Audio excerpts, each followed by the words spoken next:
Hey everyone, Donna Nelson here. Welcome to episode 20 of Rooted in Wisdom, a daily dose of Donna. I am the life and empowerment coach for business leaders, business innovators, and those conscious change makers who want to make a bigger impact leading from within. So if this is your first time plugging in to my Rooted in Wisdom, a daily dose of Donna, every day I come on and share with you a couple of little tips and some inner wisdom on how to live with more wholeness through science and soul. So whether you want to up your game in business or have better relationships, make more money, have more abundance and balance across all areas of your life, social, emotionally, physically, have a deeper connection spiritually along your journey to wholeness, you need to have the right knowledge and that it's based in science and soul. So today, based on a tip from a friend, we're going to talk about when the ego takes over. So what happens when our ego takes over? How does that happen? Why does that happen? Even to a fault, even when we know consciously that we're allowing it to happen. So when I literally have no notes, but so when our ego takes over, this is our own need for self-importance, right? It's our desire for proving to ourselves that we can do it, or looking for validation from others. And in business, this is really detrimental on a couple of levels. One, if you're like me and you're a solopreneur and you're going to go around thinking that you can do it yourself because you know it all and you can do it all, then it's costing you time and money. I've done it myself, partly from ego, partly from necessity, and it can just be a killer when it comes to productivity. And really, when what you're trying to do doesn't work out, then your need to prove to yourself your own self-importance and validation goes straight down the drain. So then you can be kicking yourself in the ass for trying to do it yourself, trying to prove something about how smart you are. So, or how good you are, or how capable you are, whatever those things are, that our ego starts popping in saying, you can do this, you're good enough, or all this. Like, you don't need somebody else to have their 2 cents worth plugged in here, whatever those things are. But when we're part of a team, what really starts, and can really be even as an independent solopreneur,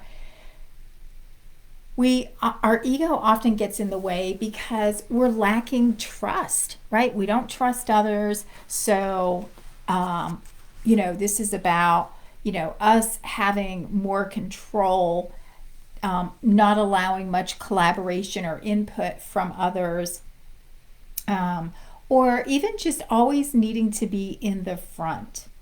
And one of the things I was lucky, I wrote about it earlier today, that I was lucky to learn about a philosophy and a way of leading many years ago, was servant leadership. And servant leaders are leading, but they're letting their people lead, and they're serving their people, the highest good of their people, so that they grow and thrive and are independent and feel safe to do and be and speak up and make recommendations within the organization, or even just talk about their own stuff that's going on holistically in their life. And so very often, as I'll just say leaders, because if you're listening to this, you're a leader in a business somewhere along the way. When our ego gets in the way, then it prevents us from not only serving our highest good, but it then doesn't allow us to serve our clients and our team as well, because it becomes a pattern. So, needing to control and micromanage how things get done is ego, but it could be other things as well, right? Not being able to think big enough, maybe not being able to articulate what you want to communicate or the way you want things done, so it becomes, I'll just do it myself. And some of that could be ego, but some of it could be skill also. So, skill and mindset. So, if we don't want our ego to get in the way of the growth of our business and our productivity and taking over how we feel about ourselves and see ourselves, and unless you're narcissistic, self-importance is not a high value that you want for yourself. Yes, we want to be confident. Yes, we want to have a high self-worth and a self-image, and we want to feel and see that within ourselves, and we want others to see those aspects of us too. But that self-importance dies quickly because people don't really like that about us generally, when we need to be the center of attention, when everything needs to be on us. Whether it's we have to be the fun one or we have to be the smart one, whatever those things are, it detracts from connection and developing meaningful relationships. So it doesn't matter where that is in your life, whether it's with your coworkers or your teammates or your business partners, outside of your business, or your customers. It shows up when your ego gets in the way of you needing validation from others, through needing that self-importance fed back to you. So that's what I have to say about when our ego gets in the way today. So if there's a way that your ego is getting in the way, and it's probably holding you back in some way, what is that? Is it you don't want to make a decision in your business because you'd have to give up some control? Is it not wanting to give a promotion to someone else in your organization because they may have some qualities or aspects about them that may make you look like less of a leader, and highlight them more?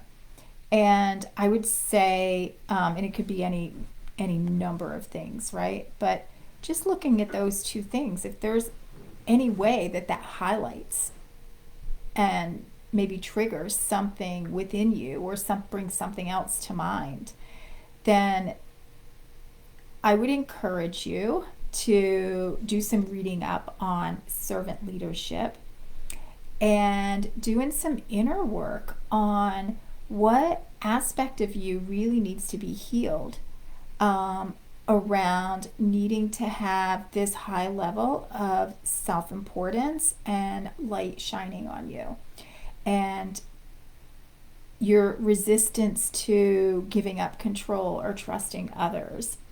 Whatever those things are, I don't really know, but it could be a number of things.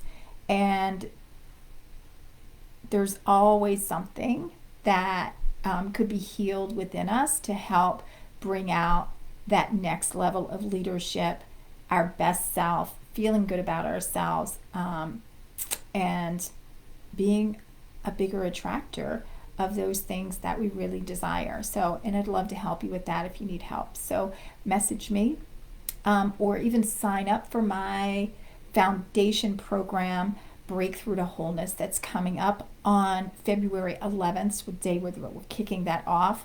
It's a mere peanuts of $247 for 30 days of leadership, personal development, one-on-one coaching with me, doing the deep inner work. It is not surface stuff. It is not for somebody who just wants fluff and to come feel good or have some way to spend a couple hours of your day. So it is for those who really know they need to grow and really need to heal some stuff and understand themselves at a much bigger level to be able to have those breakthroughs. So anyway, I'll post the link in the thread here in case anybody wants to check that out. All right.